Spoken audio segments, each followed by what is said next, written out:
I mean, what kind of drove you to make 50 cal? Like, what made you think this is what we need? I guess customers made me think it. Really? Everybody's, pocketbooks are a little tight these days.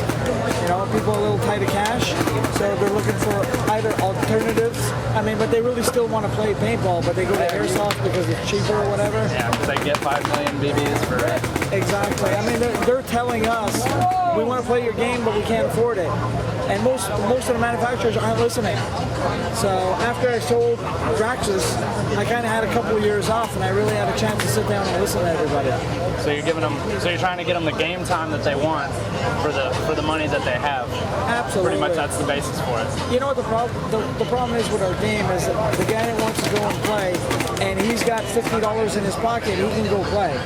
But the kid that's got $20 in his pocket, he can't play. The 16-year-old who still saves his lunch money every day, right, to buy a bag or two on the weekends. And I guarantee you, there's a lot more 16-year-olds with $20 than 16-year-olds with $50. Yep. We literally know a kid who saved his lunch money to save up to get to the PSP ref clinic, the Viper ref clinic, and then now he's repping out there right now. So this is definitely going to help. It's the scraper sport. You just learn how to scrape doing it. Yeah. So. Well, you guys seen the videos out there. I mean, some of the manufacturers thought that what they can do is just put crap in a paintball and give it to you, ruin the game for you, ruin the environment, and they thought that's good enough. That wasn't the answer. You kind of have to go back to the drawing board and start from the very beginning. And that's what we did. We got the technology today to make a smaller paintball. We didn't have it 5 years ago. But today the machines can make a smaller paintball, and there's absolutely no downside to it. And the seams aren't any weak, or any stronger, just from trying to fix that material. Proportionally with the weight and the size, it comes out to the same thing. That's why the flight characteristics are almost identical. You got a lighter, everybody says it's a lighter paintball, it's not going to fly as far.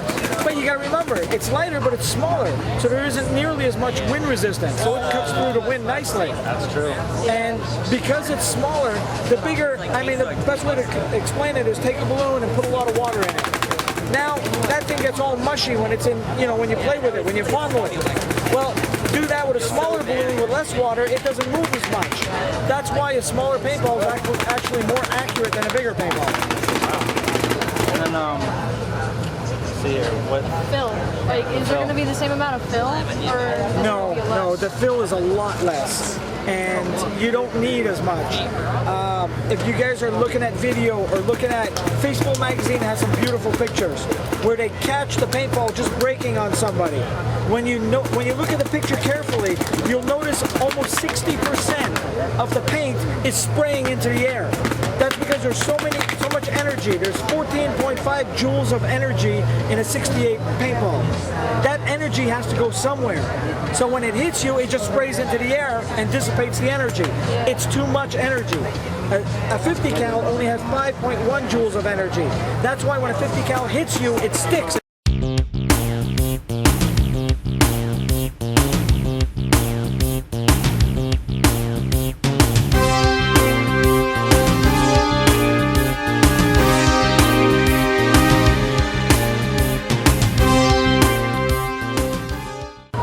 And since the 50 is smaller, will it be safer to use it at a higher feet per second? Because that's an issue that people are talking about on TV Nation. Well, it is safer, but there's no reason to do it. We don't plan on changing any of the standards. 300 feet per second is perfect. Now, it just mathematically, it's a lot safer. It has a lot less energy. More energy you have, that's what, if you go to Europe, their standards, if what's a weapon, what's a firearm, and what isn't, is based on how many joules of energy it carries. So, for example, in France, that limit is 10 joules. Paintball is 14.5, as we have it today, 68. So legally, paintball is illegal in France. They still play it, they don't enforce it. In Italy, they enforce it. You go play paintball, they will arrest you because it's considered a firearm. It's the same rules as you carrying a handgun. So in Japan, in Italy, in Germany, the limit is 7.5 joules. We double that with 68 paintball. But with 50 paintball, we're below it. So actually 50 caliber paintball is the only thing legal worldwide right now. So you're going to be giving other countries the sport, too, and you're going to be spreading it, giving them the gift of paintball worldwide. Well, that's a whole, like bonus to this, isn't it? Like, So that really opens up a bunch of different places for all the manufacturers to Yeah. sell. Absolutely. Those places are dry. Nobody owns stuff. So Yeah. Right now, Japan has 3 million airsoft players. wow. The reason they have that is because paintball is illegal. If paintball was there, we would have more than half of that market. This will make it legal in Japan. So Japanese market is as big as the U.S. market, except they're airsoft and we're paintball. As we speak today, on a daily basis, we are losing paintball players to airsoft because they can't afford to play paintball. We're going to fix that. Yep. And a lot of people are concerned they don't want to give up their 68. Yeah, they want all this, but they're thinking that the 68 will be phased out and it won't be made anymore. It's going to be too expensive to buy, like it used to be back in the day. Is that kind of true? Let me give you the best comparison. My brother's old Camaro, 350 SS. Beautiful car, gas guzzler. He drives a 4-cylinder today. Okay? The car still gets him from the A to B. It does the same job. At one point, you just can't afford, paying all that gas. It's the same thing. We are wasting money on 68. We have more than what we need. 50 caliber is what we need to play this game. That's a good point. Will we ever see conversion kits for, say, autocockers or auto mags or older guns?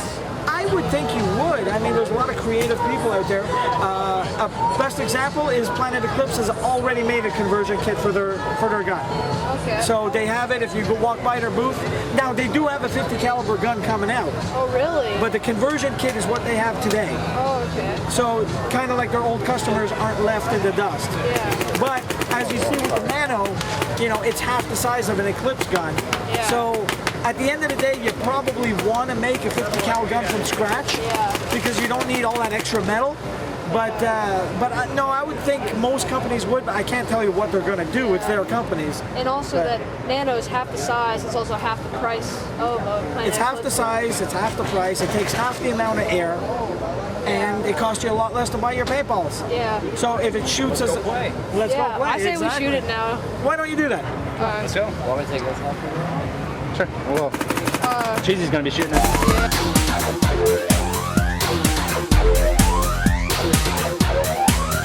Yeah.